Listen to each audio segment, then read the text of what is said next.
So when we talk about the difference between velocity and acceleration, what I'm referring to here specifically is the idea that in common conversations outside of a physics class, we tend to conflate those two ideas. And conflation it's a little bit more involved than confusion. Confusion is when you're like, oh wait, are we talking about acceleration or are we talking about velocity? Was I here in 2011 or was I there in 2012? Conflation is when you have concepts and you take part of one concept and you think it's involved with another concept, but it's really not. And then you take part of that second concept and you think it's involved with the first concept, but it's really not. Conflation is when you get bits and pieces of concepts swapped, and then in your mind it gets all jumbled together. And typically what happens with velocity and acceleration is that we tend to think about things like, well, things that are accelerating will have greater speeds. And so we get this idea that there is something about acceleration that tells us something about velocity. And we go the other way too. We tend to be like, well, if something has a really large velocity, that's because it has a large acceleration. You don't get to go 100 miles an hour in your cool sports car without acceleration. That's how you get there. You can't get to 100 miles an hour without acceleration. But that's not true. Neither of those things is true. You certainly can get to 100 miles an hour without rapid acceleration. And so that is what I would like to sort out, at least begin the process of sorting that out right now. So it starts with just recognizing what velocity tells us. Velocity tells us the rate of change in an object's position. Okay, so the simplest way to think about that is how fast something is moving. Since positions can increase in one direction or the other direction one-dimensionally, there is a direction associated with velocity. You could be changing your position by 1 meter every second in one direction or in the exact opposite direction along a one-dimensional line. So direction matters here. And then acceleration is the rate of change in an object's velocity. And these two things are kind of operating at the same, like velocity tells us the same thing about position as acceleration tells us about velocity. We know, if we know an object's acceleration, how quickly and in what direction its velocity is changing. If we know an object's velocity, we know how quickly and in what direction its position is changing at a certain time. Here's what we don't know. If you know an object's velocity, you don't know where it is. And that seems weird because usually we're like, well, if when I get to the top of the hill, that's when the speed changes from 35 to 45. So on my way here, if I'm going 35 to the top of the hill, then I go 45 on the way down. And so there's this idea that your speed exists at some position, and so you must know where you are. But if you think about it, we don't. Like this morning, I was driving 70 miles per hour. Where was I? Do you have any idea?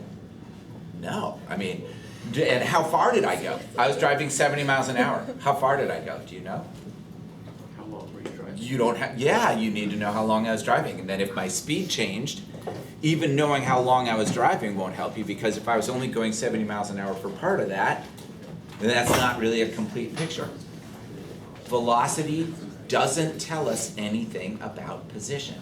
It tells us how quickly an object's position is changing.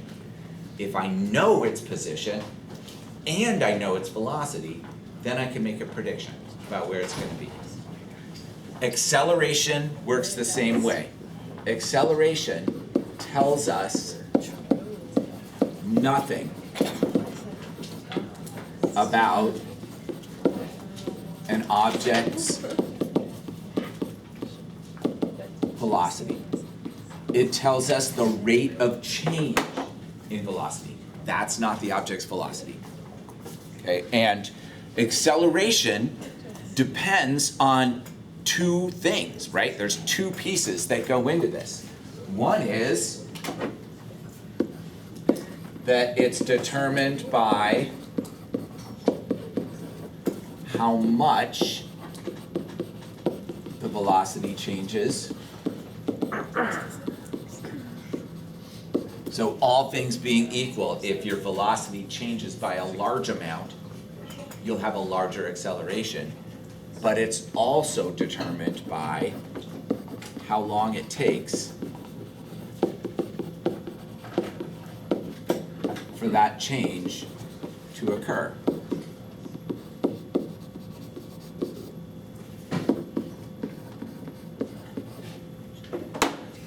So where the conflation happens is that when you hear an object's velocity, you're going to be inclined to try to make some assumptions about its acceleration.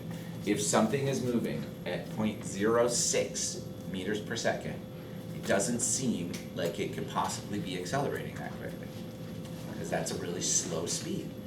You moving at 0.06 meters per second, how could you possibly be accelerating quickly? Well, it could happen in two ways.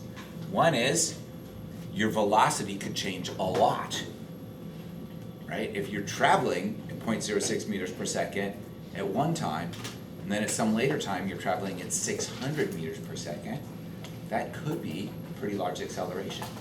Or it could happen even if your velocity doesn't change that much, but it happens over a really short amount of time. If your speed goes from 0.06 to 0.01 meters per second, that seems like, well, that's not very much. But if it happens over a fraction of a fraction of a fraction of a fraction of a fraction of a second, then actually that is a relatively large acceleration. So, so this stuff, I want to just start you thinking about it, because what's gonna happen is you're gonna make those assumptions. I'm gonna tell you something's accelerating at 100 meters per second squared. And your first thought is likely to be, oh, it's gotta be going fast. Not necessarily. If I tell you an object has a large acceleration, you might think to yourself, oh, it's speeding up. Not necessarily. You can have a large change in velocity over a relatively short amount of time and be slowing down. You can have a large change in velocity over a relatively short amount of time and not speed up or slow down. One of the things that we're gonna look at down the road is the idea that it takes a change in velocity for an object to move along a circular path. So if I take this gewgaw and I make it spin around in a circle in such a way that it's moving at about the same speed, this is constant speed, right? Like, it's not perfect, because I'm not perfect, but it's pretty close to just like moving around at the same rate, but it's changing direction. And velocity has a direction. So if it's changing direction, then its velocity is changing, which means this gewgaw is constantly accelerating. It's never not accelerating the entire time that it's moving. And that's weird, because we don't want that to be true at all, but it is. So these are the things that we're gonna need to kind of work on in terms of the concepts. We're gonna have to like just think about them. And some of you have had conversations as we've been going through the Match the Motion lab. I've had conversations with you where I've tried to sort of reinforce that your job often is going to be to just think. And some of you aren't going to have to. Some of you, this stuff is going to be so intuitive and so easy that you're just going to like I'm going to tell you, or you're going to read it, or you're going to watch a video, and that's it. You've got it.